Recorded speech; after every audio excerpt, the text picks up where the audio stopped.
ये कहानी कृष्ण भक्त मीरा की है, जो बचपन से ही भगवान श्री कृष्ण की परम भक्त थी। इसीलिए उसके माता पिता ने उसका नाम मीरा रखा था।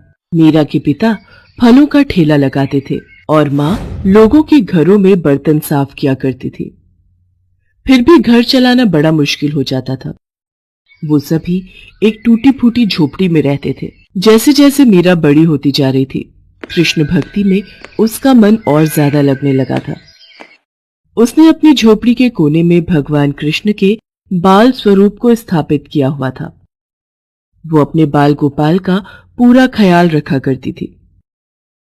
एक रात बहुत तेज बारिश होने लगी। मीरा की झोपड़ी में छत से पानी टपकने लगा और झोपड़ी में पानी भरने लगा। मीरा की माँ घबरा गई और मीरा से बोली, मीरा, ओ मीरा, जल्दी उठ बेटा, बारिश का पानी अंदर आ रहा है बेटा। मीरा को आवाज लगाने के बाद लीला अपने पति को उठाती है। तीनों घबरा जाते हैं। मीरा उठते ही सीधे अपने बाल गोपाल की मूर्ति को उठा लेती है और अपने माता पिता के साथ बाहर चारपाई पर बैठ जाती है। वो तीनों बारिश के थमने का इंतजार कर रहे थे, लेकिन बारिश नहीं रुकती, बल्कि पहले से भी तेज हो जाती है। धीरे धीरे झोपड़ी में घुटने तक पानी भर गया और सारा सामान पानी में बहने लग गया। ये देखकर मीरा के पिता रामू ने अपनी पत्नी लीला से कहा, लीला, पानी बहुत भर गया है, बारिश भी थमती नहीं। दिख रहा है हमें यहाँ से निकलना होगा। लेकिन हम जाएंगे कहाँ इतनी रात में? घर का लगभग सारा सामान पानी में बह चुका था, लेकिन मीरा ने अपने बाल गोपाल को कसकर पकड़ रखा था। रामू किसी तरह लीला को लेकर झोपड़ी से बाहर आ गया। बाहर तेज बारिश हो रही थी। तभी मीरा ने अपने पिता से कहा, बाबा, पास में ही कृष्ण मंदिर है, चलिए हम वहीं चलते हैं। वहाँ ये पानी हमारा कुछ नहीं बिगाड़ पाएगा। बिल्कुल सही कहा बिटिया, अब कृष्ण कन्हैया ही हमें बचा सकते हैं। लीला, जल्दी चलाओ। तीनों बारिश में भीगते हुए मंदिर पहुँचते हैं। मंदिर थोड़ी ऊंचाई पर था, इसलिए वो वहाँ पर सुरक्षित थे, लेकिन उनकी झोपड़ी पूरी तरह से बर्बाद हो चुकी थी। ये देखकर तीनों की आंखों में आंसू आ जाते हैं। लीला रोते हुए कहती है, हे भगवान, ये क्या हो गया? अब हम कहाँ रहेंगे, कहाँ जाएंगे हम? माँ, तुम परेशान मत हो, तुम देखना, मेरे बाल गोपाल सब ठीक कर देंगे। तीनों पूरी रात मंदिर में ही गुजारते हैं। मीरा श्री कृष्ण की मूर्ति को हाथ जोड़े देखती रहती है। सुबह होते होते बारिश भी रुक जाती है और मंदिर के पुजारी मंदिर में आते हैं। वो रामू और उसके परिवार को वहाँ देखकर पूछते हैं, क्या हुआ बेटा, तुम लोग रात भर मंदिर में ही थे क्या? हाँ पुजारी जी, वो मेरी बेटी मीरा भगवान कृष्ण को बड़ा मानती है और कल उसने हमें इस मंदिर के बारे में बताया। मैं जानता हूँ उस बच्ची को, हर रोज यहाँ आती है अपने बाल गोपाल को लेकर। छोटी सी उम्र में इस बच्ची की भक्ति देखकर मैं तो दंग रह गया था। तुम बिल्कुल चिंता मत करो, भगवान की शरण में आए हो तो वो तुम्हारा भला जरूर करेंगे। तुम जब तक चाहो मंदिर में रह सकते हो। बहुत बहुत बहुत धन्यवाद पुजारी जी। उस दिन से रामू का परिवार कृष्ण मंदिर में ही रहने लगा। रामू और लीला ने वापस किसी तरह अपना काम शुरू किया और मीरा पूरा दिन मंदिर में काम करने में लगी रहती। वो बहुत खुश थी। उसे पूरे दिन भगवान श्री कृष्ण के पास रहने का मौका जो मिल गया था। वो बड़े ध्यान से पुजारी जी को भगवान श्री कृष्ण का श्रृंगार करते देखती और ठीक वैसे ही अपने बाल गोपाल को सजा देती है। वो बाल गोपाल की मूरत से दिन भर बातें करती रहती थी। वो एक छोटे बच्चे की तरह उनका ख्याल रखती थी। धीरे धीरे वक्त बीतता गया। रामू ने फलों की दुकान खोली। वो तीनों लोग मंदिर के पास कमरा किराए पर लेकर रहने लगे, लेकिन मीरा घर से ज्यादा मंदिर में ही अपना वक्त गुजारती थी। एक दिन रामू अपनी दुकान से वापस अपने घर आया और लीला से बोला, लीला, खुशखबरी लाया हूँ।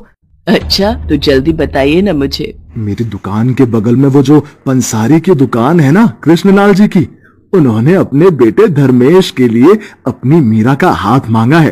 किशन लाल जी की दुकान बहुत बढ़िया चलती है और धर्मेश भी उनके साथ मिलकर वही दुकान चलाता है। अपनी मीरा खुश रहेगी। और जानती हो, किशन लाल जी को कोई दान दहेज भी नहीं चाहिए। ये तो बहुत अच्छी बात है जी। मीरा भी सारी बातें सुन रही थी।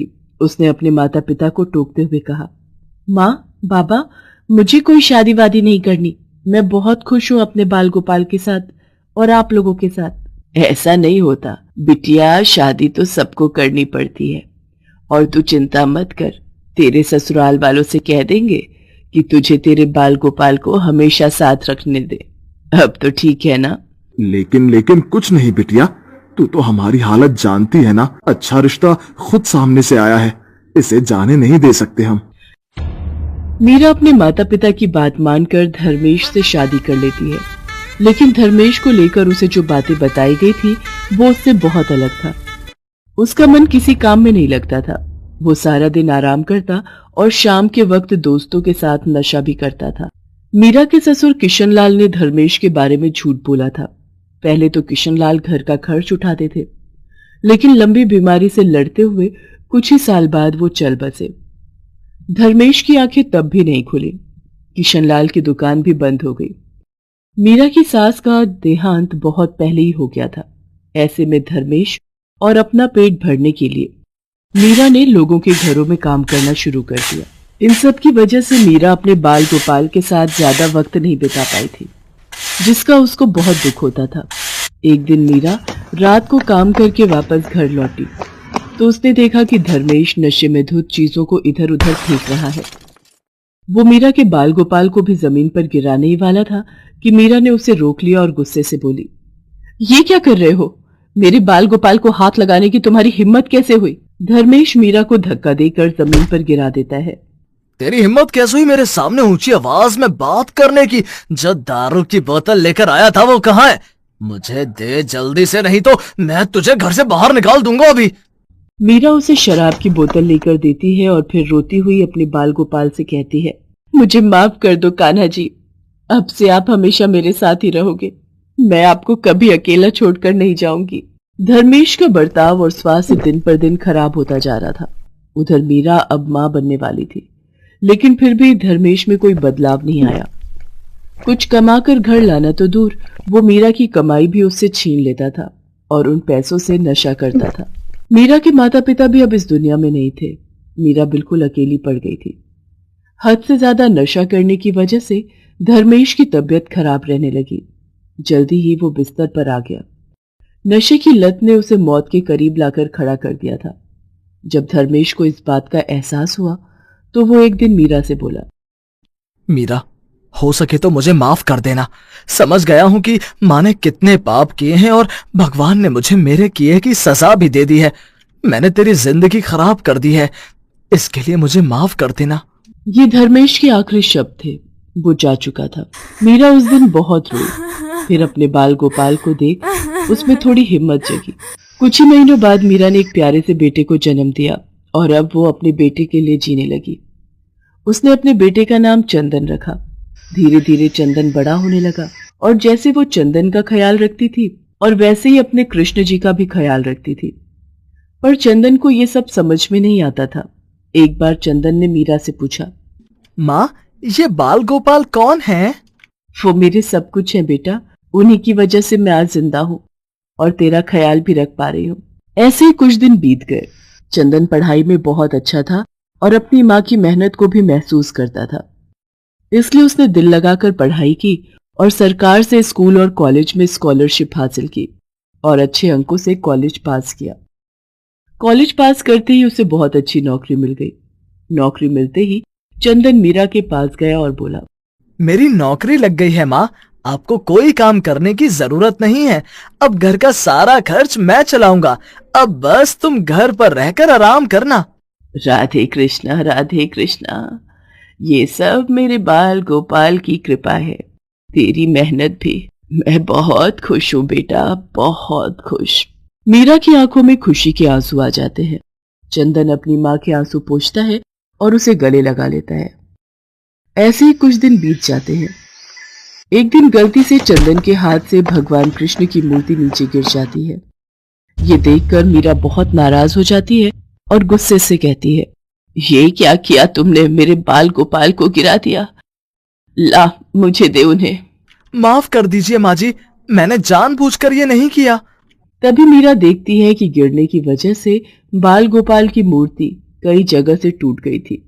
अब वो घबरा जाती है और कहती है, चंदन अभी जाकर डॉक्टर को बुला कर ले आ। चंदन अपनी माँ की आदत जानता था, इसी वजह से वो डॉक्टर को बुला लाया। चंदन पहले से ही डॉक्टर को सब कुछ समझा कर लाया था।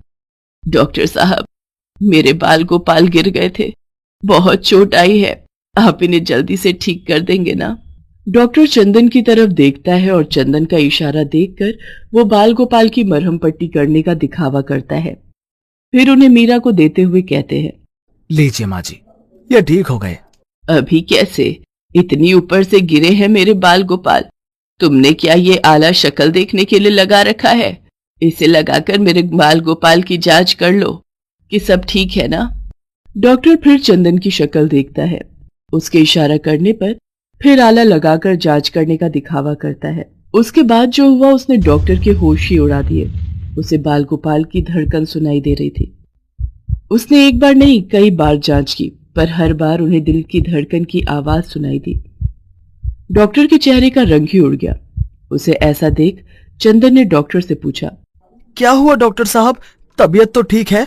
डॉक्टर आला देकर चंदन को भगवान बाल गोपाल की धड़कनों की आवाज सुनाता है। वो दोनों ही दंग रह जाते हैं। फिर मीरा उनसे आला छीन लेती है और कहती है, लाओ ये मुझे दो, पता नहीं क्या खेल कर रहे हो इतनी देर से। मीरा भी बाल गोपाल की धड़कन सुनती है, लेकिन चौंकती नहीं, बल्कि उसे अच्छा लग रहा था। ऐसा लग रहा था कि वो कई सालों से इन धड़कनों को सुनती आ रही है। उसके चेहरे पर संतोष था। वो बाल गोपाल को अपने माथे पर लगाती है और कहती है, ठीक है, मेरे बाल गोपाल बिल्कुल ठीक है।